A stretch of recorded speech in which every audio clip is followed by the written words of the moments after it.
This is going to be controversial to the urban planning subreddit enthusiasts out there, but living in a walkable city is overrated. I live in New York City right now, and I feel like my quality of life has declined since moving here from the West Coast. But let's start off with the positives. Number 1, I don't need to own a car anymore. Number 2, the grocery store is literally right across the street. Number 3, most things I need are within a 15-minute walk. Number 4, I can go on my phone and just zone out when I'm commuting on the subway. Number 5, there's a diversity of people and cultures. Number 6, I get all my exercise in from all the walking. The problem is when I can counter every pro with a con. Number 1, I miss having a car. As much as I hate driving, it's so nice to be able to just hop in a vehicle and just go wherever you want. Number 2, buying groceries is so much easier because you can just buy whatever you want and just dump it in your trunk. Also, the grocery store that I actually want to go to is not right across the street from me, so I have to walk 30 minutes. Number 3, when I lived in a suburb, most things I needed were also within a 15-minute drive. The same convenience.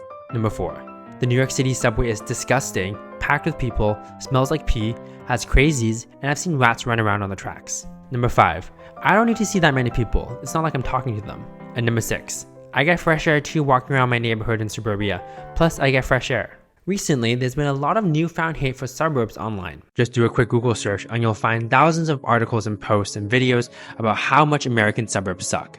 On TikTok, people talk about how great it is to live in a walkable urban setting without a car. There's even a tech startup, Cul-de-sac, building a walkable city from scratch in Arizona.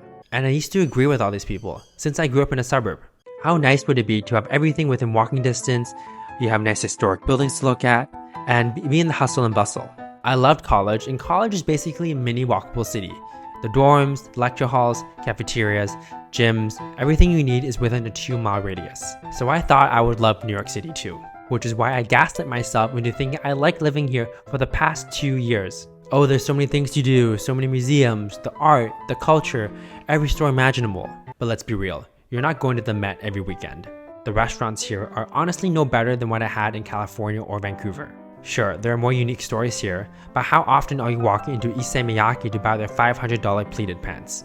And of course, the apartments here are small, low quality, expensive, have cockroaches, and most don't even have an in-unit washer dryer. The winters here are too cold and the summers are unbearably hot and humid. The subway stations have no AC and feels like a pea-soaked sauna in July. Most of the buildings are old and run down, but I guess that adds to the charm. It takes over an hour to go from Brooklyn to Queens, and the subway doesn't even run to JFK or LaGuardia. People say there's a lot of diversity, but most people just stick in their bubble and hang out with people with similar interests. I guess that's a pretty big deal if you have very specific interests or personality traits that no one else shares because you're from a really, really small town. Of course, all my dislike for New York City is probably my fault. I'm an introvert, so I don't really go clubbing or go to bars that often. I don't even go outside that much, being too lazy to take the subway or make the trek all the way to the Upper East Side to try a new restaurant. So I thought to myself, why am I paying so much in rent when I'm not even maximizing my New York City experience? Made me realize I took for granted how comfortable my life was in the suburbs. You get more space, a backyard, fresh air, and it's more peaceful. You can still get what you want since it's a short car ride away, and you can go on longer trips since you have a car. Driving to see my friend who lives 10 minutes away is much easier than taking the subway for 40 minutes and worrying about staying too late because it gets sketchy at night. Going to Target or Walmart where it's actually full size and the shampoo isn't locked up. Granted, I did grow up in Vancouver, Canada, voted consistently one of the best places to live in the world, surrounded by the ocean and the mountains, and having consistent temperate weather. But I've also lived in California, and even with all the bad traffic and highways, I still prefer it to New York City. My parents grew up in Hong Kong and Shanghai, 2 of the densest cities in the world. And when they moved to Canada, they were so excited to never live in an apartment again, to own a house, have a big backyard, and drive a car. And they still love it. They never want to step foot into a crowded subway again. Walking for miles in the sweltering heat and taking your clothes to the laundromat. That's the privilege of North America that most people forget about. The US and Canada are huge. People make fun of Americans for not having a passport and not traveling outside the country, but that's because they don't need to. Every state is like its own little country and there's so many things to do. European countries are tiny in comparison. Texas itself is 3 times bigger than the UK.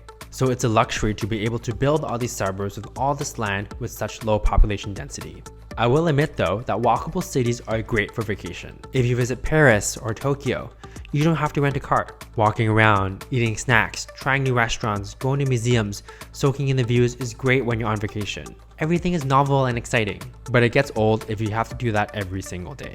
Another thing big cities do well is a Chinese concept called Yi Lao. It means something along the lines of chaotic energy, and that's definitely hard to replicate in suburbs. The magical ambiance of millions of people packed into a tiny plot of land living their life. But I realized that wasn't for me, which is why I'm moving out of New York City. But it could be for you.